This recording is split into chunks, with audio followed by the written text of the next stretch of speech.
Okay, good morning again, everyone. For some of you, I already saw some of you this morning. Um, let's get our books open, please, to page 389 of your textbook, to the problem set that you were working on. We'll spend some time reviewing that material and going through any questions you have. What this lesson dealt with is applying all of the rules of transformations to logarithmic functions, basic logarithmic functions.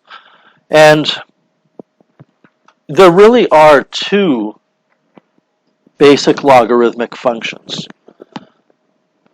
I hope that most of you, and I'm on a different smartboard, so we may have some delays in my work today as I adjust things, but I hope that most of you understand that something like y equals log base 3 of x in general looks like this. And the reason for that is the inverse of y equals 3 raised to the x. Y equals 3 raised to the x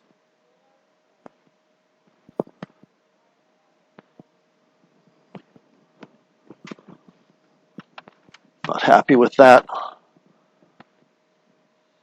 Good enough. Y equals 3 raised to the x is that blue function. And even though I didn't draw them, perfectly as mirror images, they are reflections across the line. Y equals x, which as inverses they should be. Okay, I mean, and it's not perfect. You can see that it's not a perfect reflection. But what if we had y equals 1/2 raised to the x? Well, we know that that is a decreasing exponential function. And that means that if we were interested in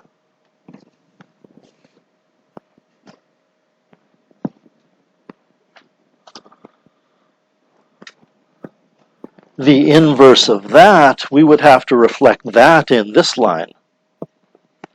And I have to think about this because it's not easy. I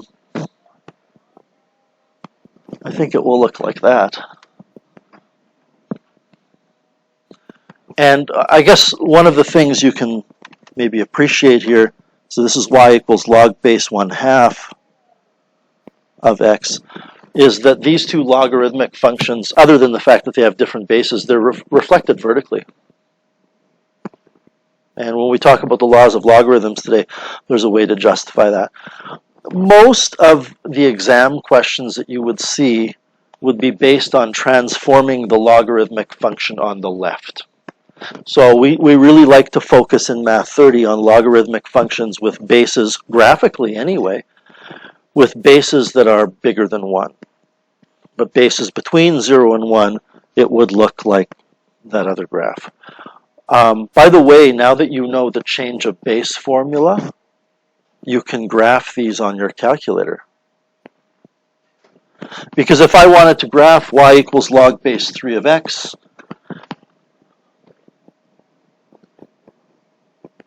I can instead graph y equals log base 10 of x over log base 10 of 3. This is another thing that we learned.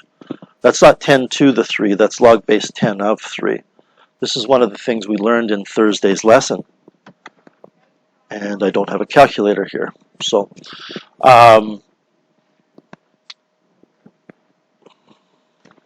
rats. While you're graphing that, I do need to install this.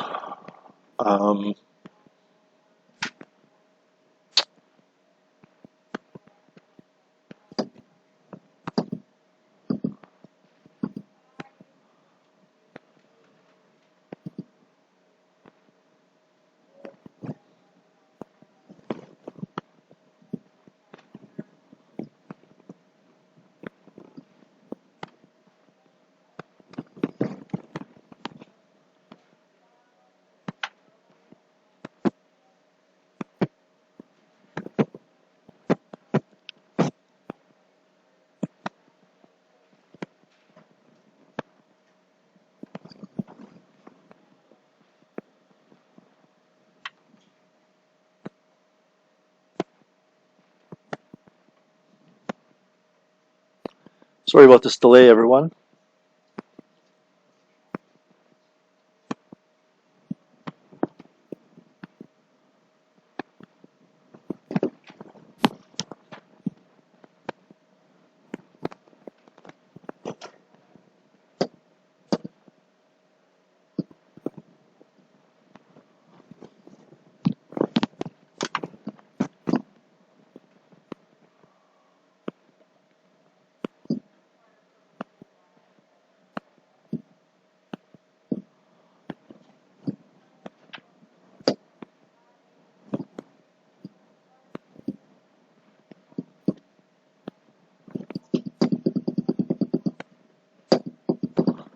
All right, so apologize for that.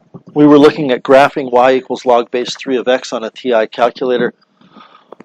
And you don't have a log base 3 button, but you do have the change of base formula, which says log base 3 of x is equal to log base 10 of x divided by log base 10 of 3. We'll go zoom standard. I'm doing this, and I felt it was worth me wasting a couple of minutes of your time to get it up here, because it really doesn't look like what we want it to look like. It looks, first of all, this graph looks like it actually has a y-intercept, doesn't it?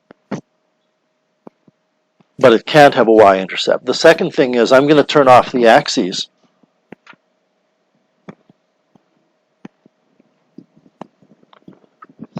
It actually looks like it starts in the middle of nowhere and just goes up and to the right. But that graph goes down forever. So if you rely on a visual picture of that graph on your calculator, you might be fooled into believing that the range is something other than any real number, because this graph goes down forever. Anyway, you have to be able to transform these graphs in red using A, B, H, and K. All that being said, does anybody have any questions you would like me to go over here from any of the problems? Go ahead, Zebi. All right, let's take a look at number 14.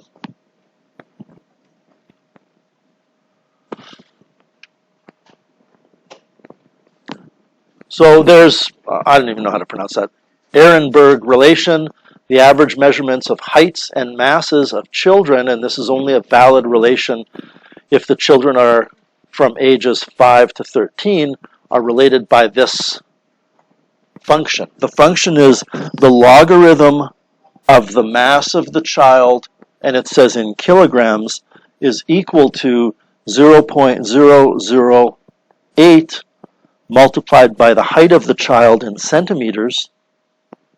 Oh, there you are. Plus 0.4. And then question A says, predict the height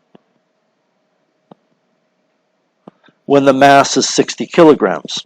So this is question A. When you take a look at question B says you have a height of 150 centimeters. What's the mass? So we have to work with this equation kind of in two directions. So to do A, we're going to put 60 kilograms in for M. We'll have log of 60.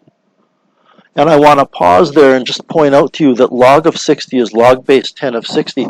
And everybody, log of 60 is just a number. That's all it is. It's the number to which you raise 10 to get 60.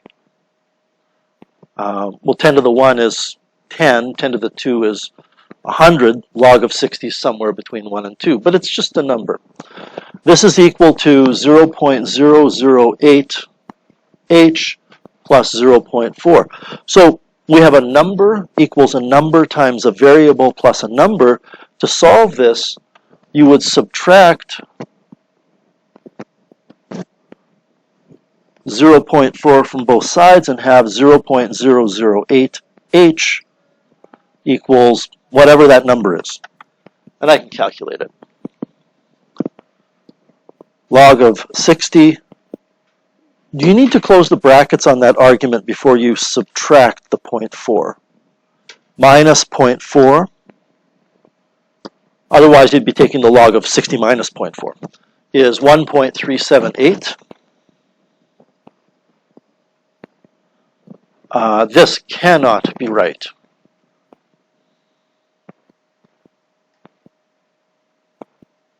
Well, maybe it is. Maybe my mind hasn't quite warmed up yet. I have to divide that by 0.008. It seems to me we're going to be getting, oh no, it's okay. I'm not used to thinking of height in centimeters. I guess 1.72, still a pretty tall child, isn't it? But anyway, is that the answer in the back? 2.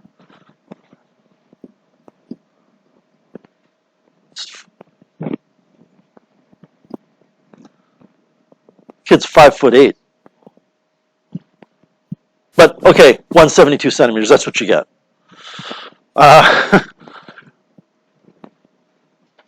We take a look at B, the height. So we're going to go back to the original equation. Zebby, are you okay if I erase our work here for question A? All right, so let's get rid of this. We're going to go back to the equation. And this time we have log of m, and I'm going to really drive a point home here by saying log base 10 of m equals 0.008 times the height, which is 150,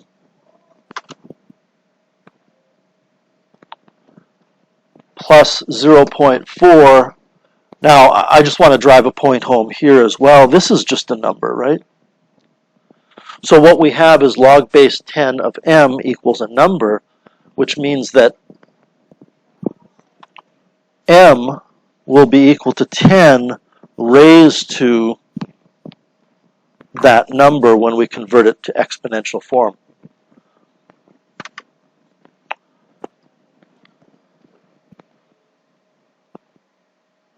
.008 times 150 plus 0.4, and then I have to go 10 raised to that answer, so about 40 kilograms.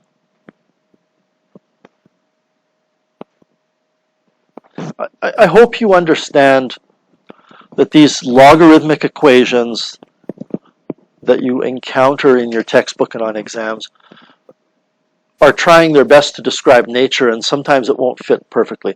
Clearly, people are individual, and there are huge variations in relation to height and mass, right?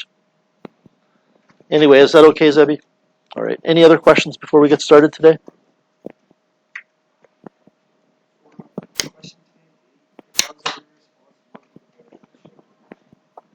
Let's take a look.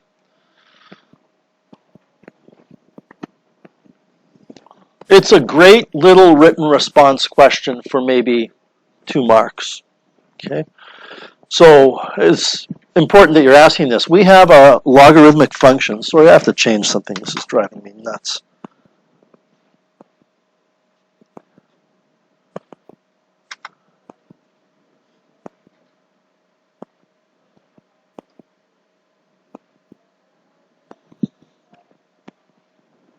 I guess I can't.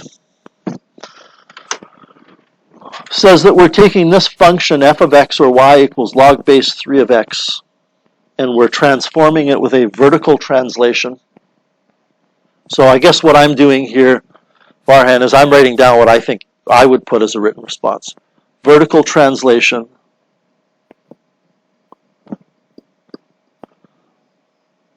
to get a new function, which is y equals log base 3 of x.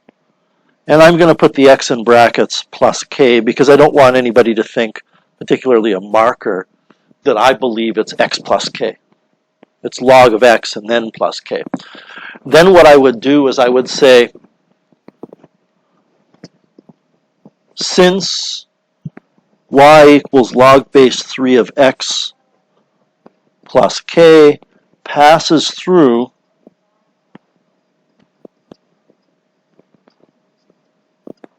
was it 9, negative 4? 9, negative 4.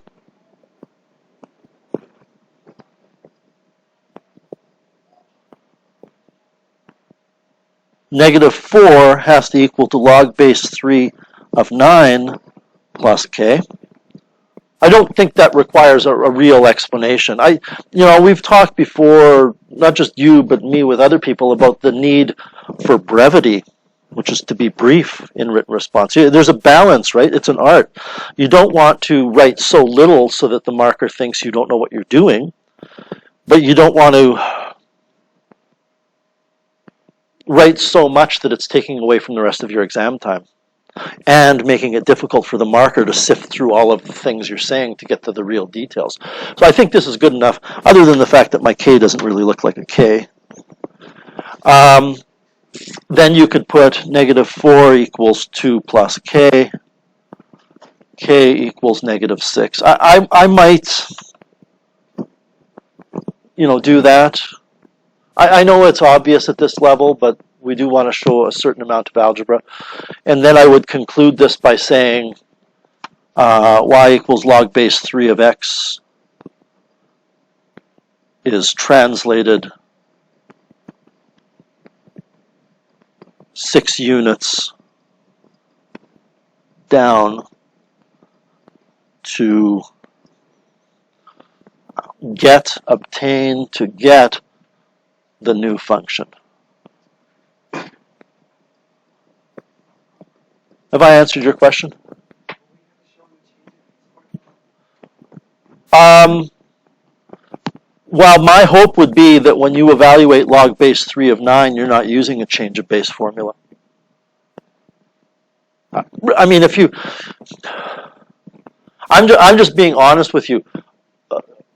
Would you have to show how you go from log base 3 of 9 to 2? You could do that. You could say,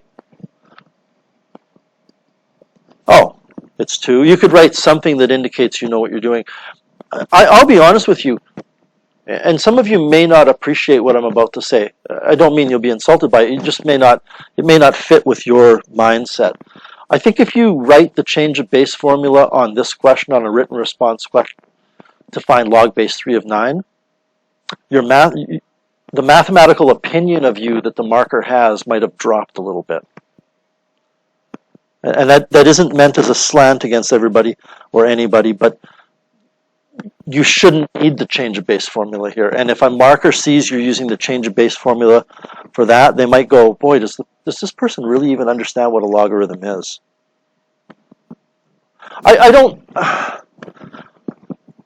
That's a good question. I would say that you probably shouldn't have to show anything there, but I haven't marked diploma exams for a long time. I would say that if you did, I don't think you need to show anything more for sure. Have I answered your question now? Okay. Any other questions before we go on today? All right, so today we are looking at the laws of logarithms. This, I think, is on page 16 of your unit handout.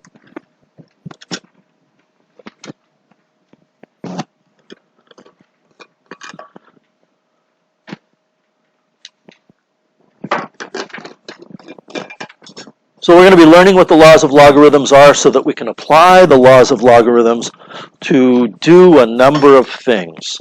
Eventually, what this is going to lead to tomorrow is solving exponential equations where we cannot have a common base.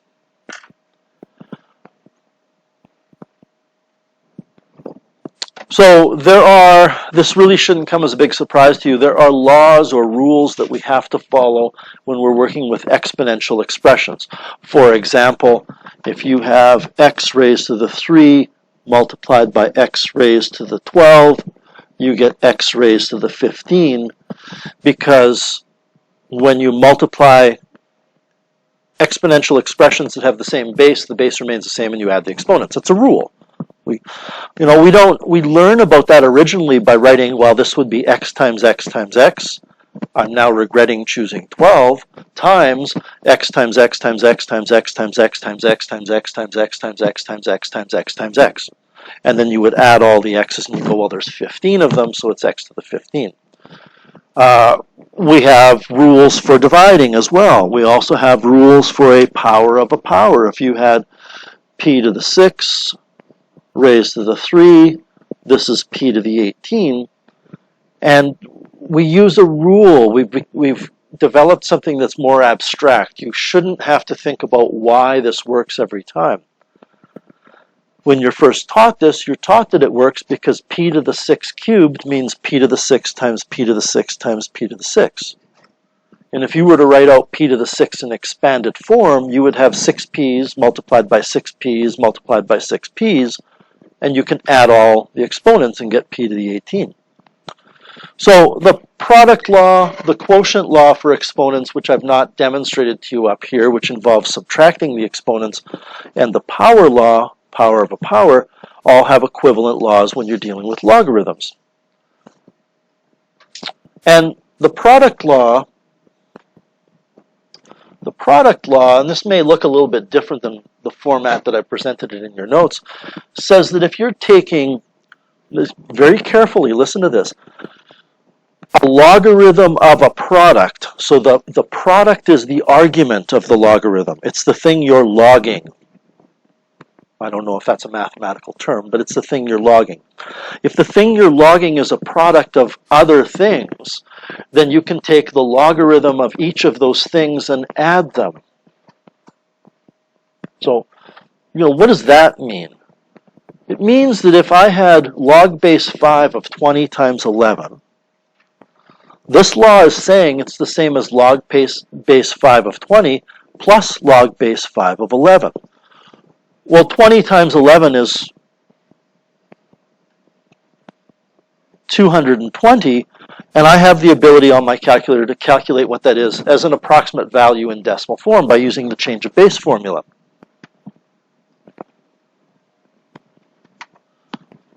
And it would be taking the base 10 logarithm of 220, closing the brackets on that argument, and dividing by the base 10 logarithm of 5.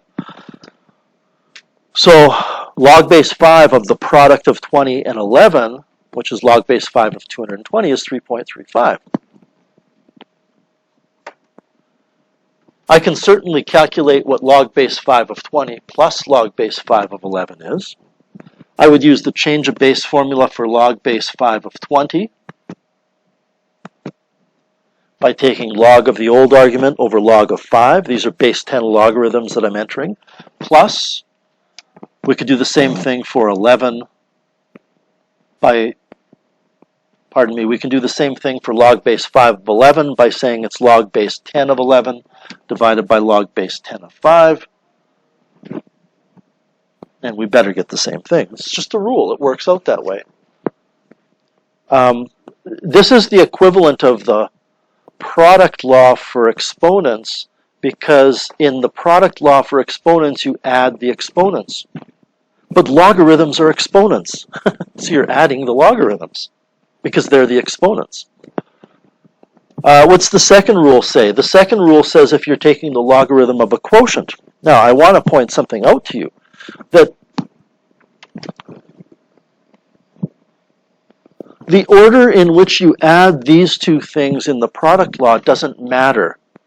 And the reason for that is the order in which you multiply two things doesn't matter. It looks like a smiley face, but that wasn't my intention.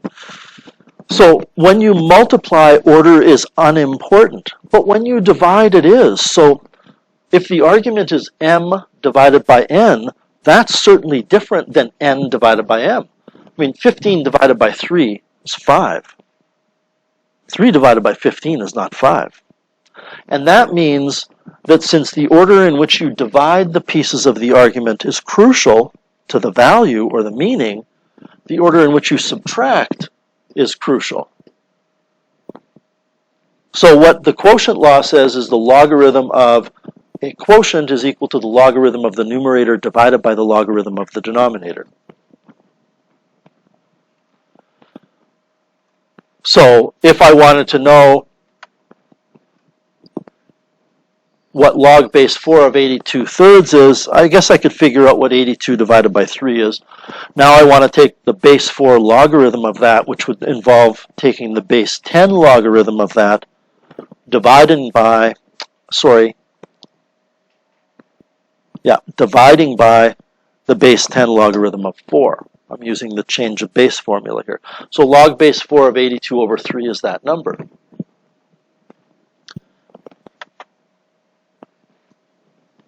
If I want to figure out what log base 4 of 82 minus log base 4 of 3 is, I have to take the base 10 logarithm of 82 divided by the base 10 logarithm of 4, and then subtract the base 10 logarithm of 3 over the base 10 logarithm of 4. And this is primarily why the change of base formula was taught to you, so you can see it in action here. Log base 4 of 82 minus log base 4 of 3, and again, it gives you the same answer. The third law is the most important one, I feel. It's called the power law, and I always have to be very careful with this. When you take a look in your notes and that chart that you're looking at where these are typed, I really should have brackets around the m to the n. It's sloppy not to. Okay. What this is saying, and you can deconstruct why this works by looking at m to the n as repeated products of m times m times m and using the product law. It says that if you want to take the logarithm of a power expression, what you can do is instead take the logarithm of the base and multiply by the exponent. That exponent is allowed to be moved out in front. So for example, what is log base 8 of 7 cubed? Well, we could figure out what 7 cubed is first. I want log base 8 of 343, which would mean change of base formula log of 343 over log of 8. It gives me this. If I instead, and I'm going to do this in pieces although I don't have to, take log base 8 of 7, which is log of 7 divided by log of 8, using the change of base formula, and I multiply that by the exponent, I get the same number. All of these laws are why slide rules work. Rather than multiplying numbers together, what you can do is add logarithms. And a slide rule works on the basis of you moving two rulers next to each other and basically finding the distance from one point to another point. So you're either adding or you're subtracting numbers on a slide rule. I know that you know how to evaluate log base 8 of 7 to the 3 using the change of base formula and not worrying about this new rule. But if I give you this on an exam,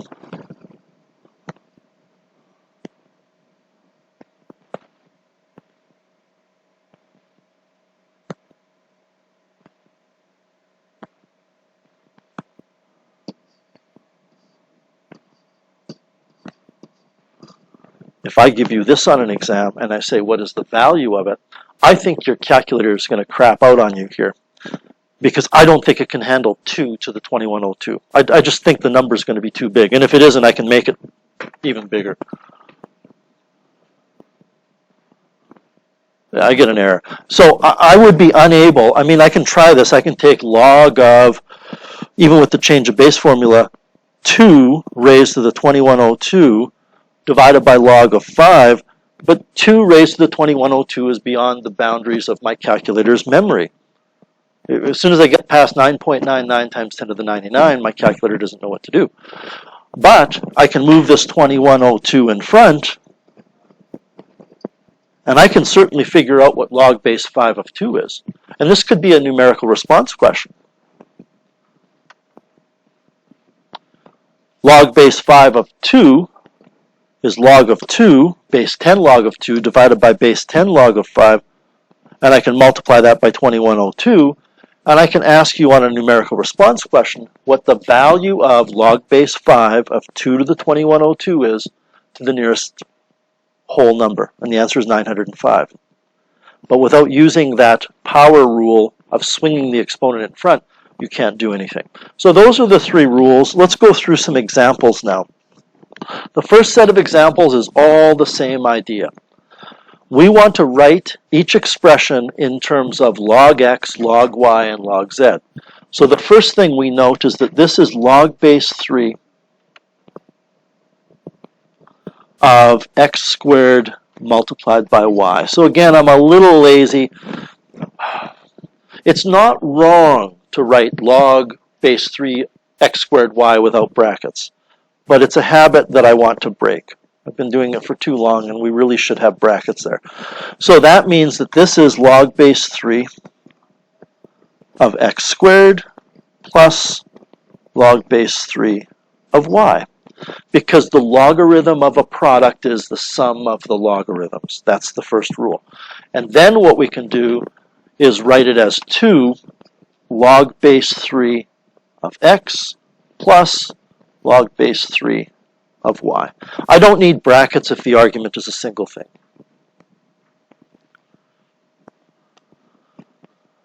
That being said, and I hope the answer to this question is a resounding yes from many of you, I hope that you see this will be log base 6 of x minus 3 log base 6 of z. To how many of you does that make sense? I mean, it's really kind of how simple it is. You have a quotient, which according to this, I'm going to rewrite it just to be consistent. You have a logarithm of a quotient, which according to the quotient law is equal to the difference of the logarithm of the numerator minus the logarithm of the denominator. And then I can move that 3 out in front because I have a logarithm of a power.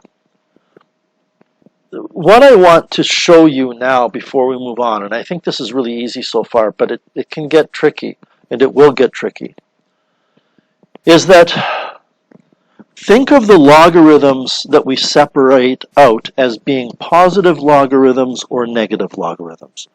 And the rule, the more general rule that will serve us better,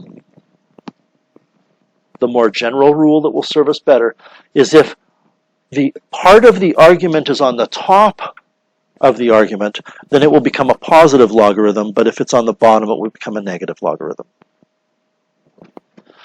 That becomes important for something, well, it's going to be very important for something like d, but if we use that here, we've got log base 2, and I'm just going to rewrite it with a set of brackets.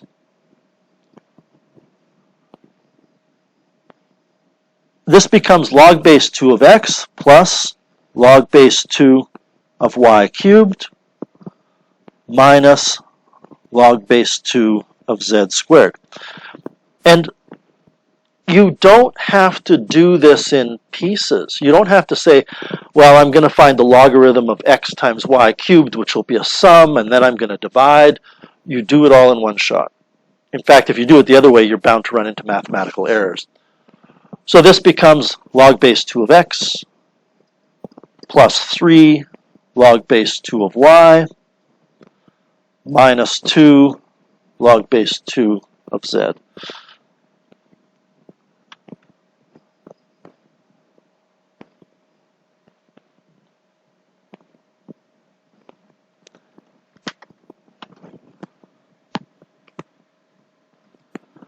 I was going to do some highlighting, but it won't work. One thing I want to point out to you is that the coefficients of those logarithms, 1, 3, and 2, are written on the same vertical position as the variables x, y, and z, and they're written on the same vertical position physically as the word log. The subscript is 2. Any questions with C?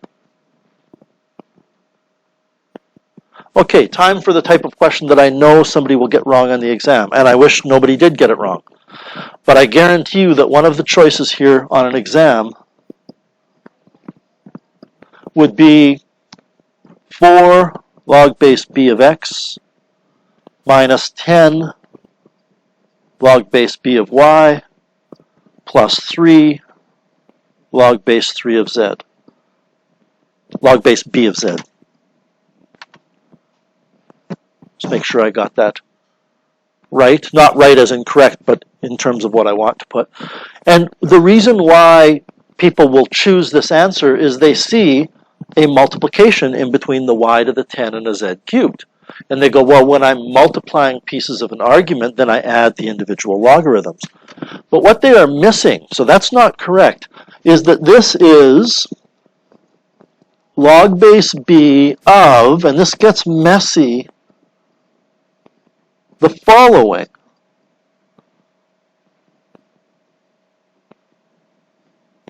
This is what that is. It's x to the 4 over the product.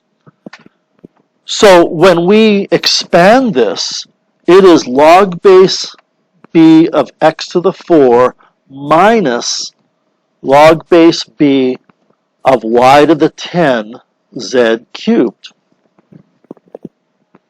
Right? It's minus the logarithm of the denominator. Just going to move this out of the way.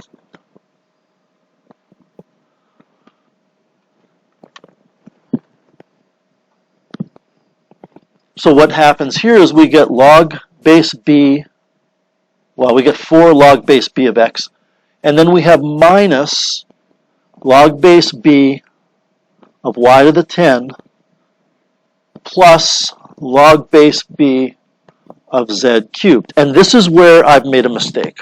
What is the mistake I've made in that line? Makai? Right. I'm subtracting the logarithm of the whole thing, and the logarithm of the whole thing is the logarithm of a sum. So I'm subtracting a sum. And what's going to happen, of course, is that, and you don't need to show all of this work. This is an explanation. We're going to have log base b of y to the 10, and it's going to be minus that. We're going to have minus log base b of z cubed, and again, I'm being a little inconsistent with my brackets. So this is the rule that I told you. If you have a part, namely a factor of the argument that's in the denominator, then it becomes a negative logarithm. So I wouldn't have even done all of this. All I would have done is I would have looked at that original expression and I would have said, oh, well, I'm going to have 4 log base b of x because the numerator is x to the 4, so I'm going to have a log base b of x to the 4, and that 4 goes in front. And then I'm going to have minus 10 log base b of y, and I'm going to have minus 3 log base b of z. Because these two things that I'm just underlining in blue at the top of the screen are both in the denominator, and if they're both in the denominator, then they're going to have negative coefficients in the logarithms, in the separated logarithms. So this is wrong, just to make sure that you get my point, and this is correct. Any questions with that example? All right. This will be 1/3 log base 7 of y minus 1/2 log base 7. Whoops. That y should be an x. It's 1/3 log base 7 of x minus 1/2 log base 7 of y. Because log base 7 of cube root x over square root y is log base 7 of x to the 3rd over y to the 1/2. We need to know those rules for exponents. The nth root is an exponent of 1 over n. Okay, let's put these together. Could we evaluate this with a calculator? Sure. But I can figure out this is 3. I know this is 3. If you use the change of base formula minus the change of base formula, you're going to get 3. The reason I know that is because this is log base 2 of 40 over 5. And 40 over 5 is 8. I know there will be a... Boy, it's nice to look outside. Wish we had windows in our room. Again, just because you know the change of base formula doesn't mean you should... I don't know what the word is. Use it as a crutch too often, because then you'll forget how to do the real math. Log base 2 of 8 is the exponent to which you raise 2 to get 8. Well, that's 3. You really shouldn't need a change of base formula here. This would be log base 3 of 45 times 15 over 25. Because we have two positive logarithms, their arguments go as factors of the new argument in the numerator. And you know, you can use your calculator, I suppose, to figure out what 45 times 15 over 25 is. It's 27 though. And you get log base 3 of 27. This answer is also 3 because 3 is the exponent to which you raise 3 to get 27. Does that make sense?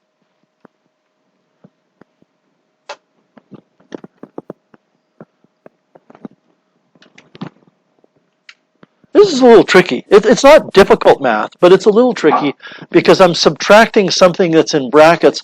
And if, don't do this, but if you said, oh, well, this part is log base 8 of 15 over 5, that will work.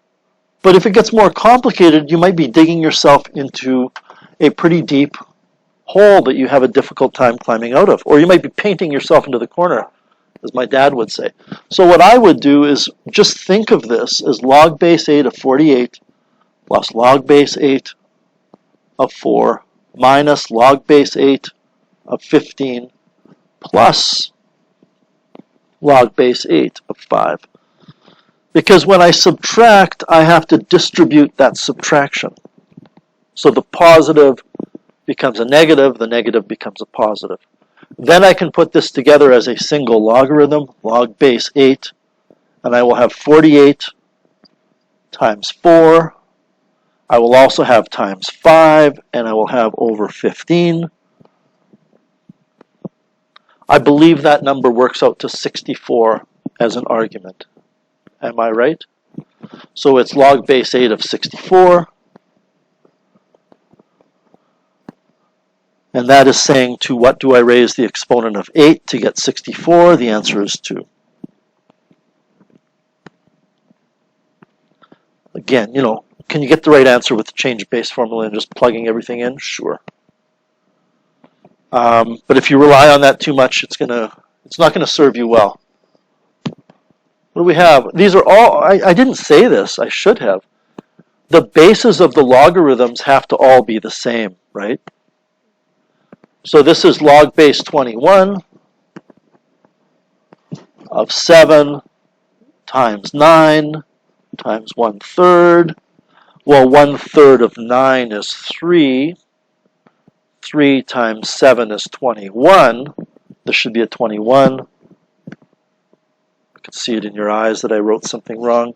So this is log base 21 of 21. Well, that's 1. The exponent to which you raise 21 to get 21 is 1.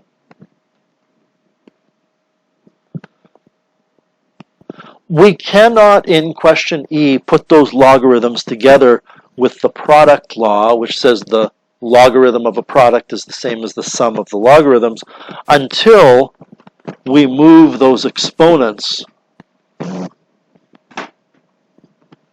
which are currently coefficients, up top where they become exponents. Now we can put them together. This is log of, well, I'm just going to say 25 times 400.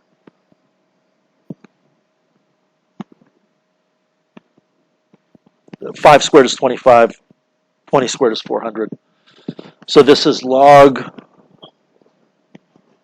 of, I want to say 10,000, but I might have too many zeros. 25 times 400 is 10,000. Don't forget that this is a common logarithm. It's a base 10 logarithm. That means, to what do you raise 10 to get 10,000? Well, 10,000 has 4 zeros, so that's 10 times 10 times 10 times 10, which is 4.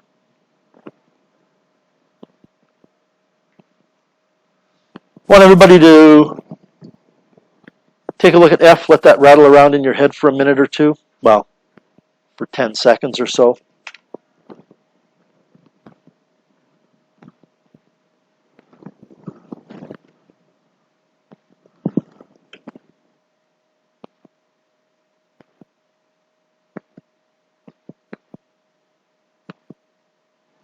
How many of you see that that's equal to 0? There's a whole slew of ways you can do it. You can simply move the 3 in the first logarithm down in front, and you have 3 log x minus 3 log x. Well, that's going to give you 0. A minus a is 0. I suppose what you could have done instead is you could have moved the 3 in the second logarithm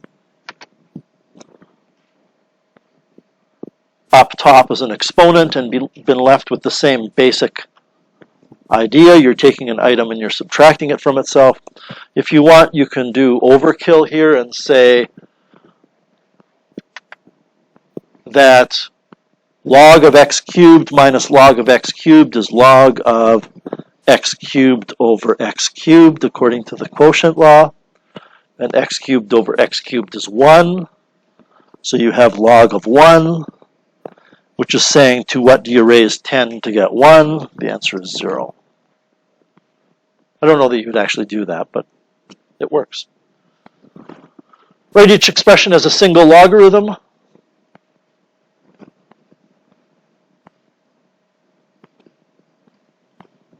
Are we okay with that?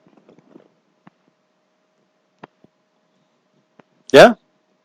I hope not. That's another common mistake. You see minus and then you see those two logarithms that are being added and you think, well, if I add them together, I multiply, so I put that product on the bottom. This is not right. This is log of, we're going to have an x on the top and a z on the top because those are both positive, over a y on the bottom.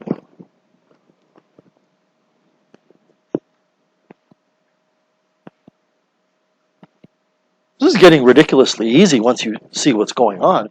These are all base 2 logarithms.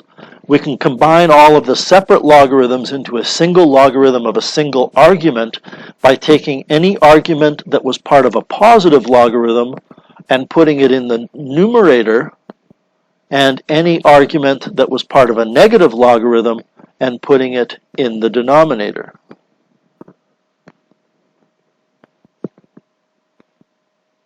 On the top of this new argument, I have 2x squared. On the bottom, I have x squared y.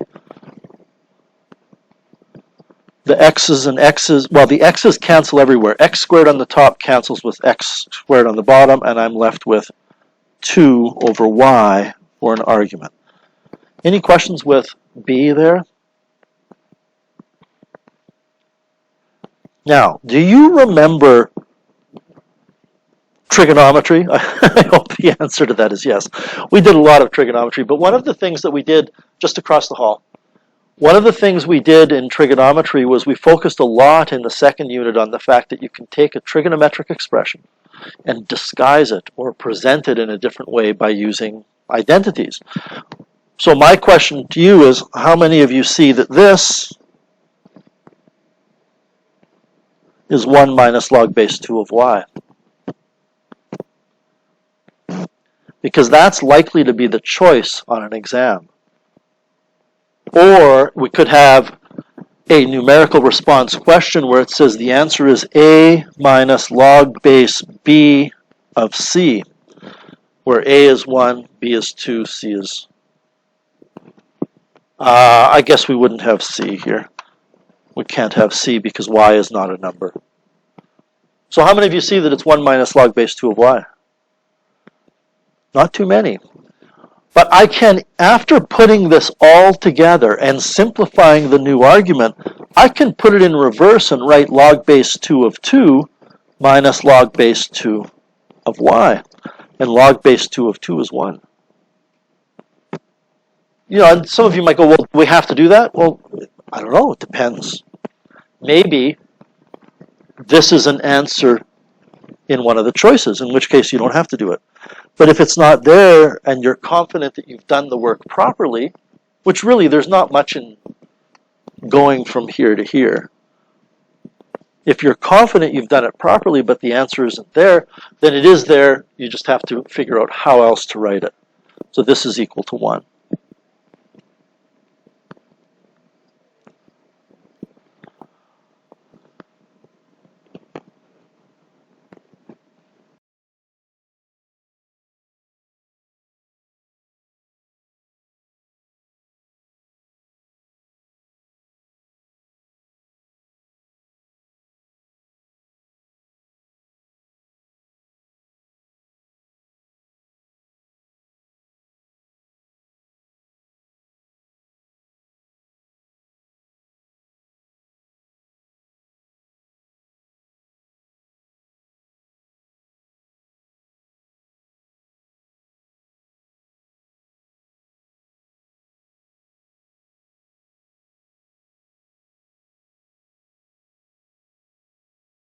It is. So this is where things can get more challenging. I'm just saying that at the end of this unit, sometimes I have people who, or at the end of this course, they leave Math 30 and they go, oh man, I hope I never have to do logarithms again. And I'm not, again, my motivation is not to frighten you or to say you're going to be struggling with this. It's to motivate you to work hard at this so that you feel better. Nobody likes not understanding something, not being very good at it. So you got to work hard at some of this. On page 31 of the handout, 1 to 6 and 10 to 17, you could certainly practice 7, 8, and 9 as well, but I don't think they're that important. So get to work. I need to just do something at the computer quickly, and then I will come around and I will give you a hand.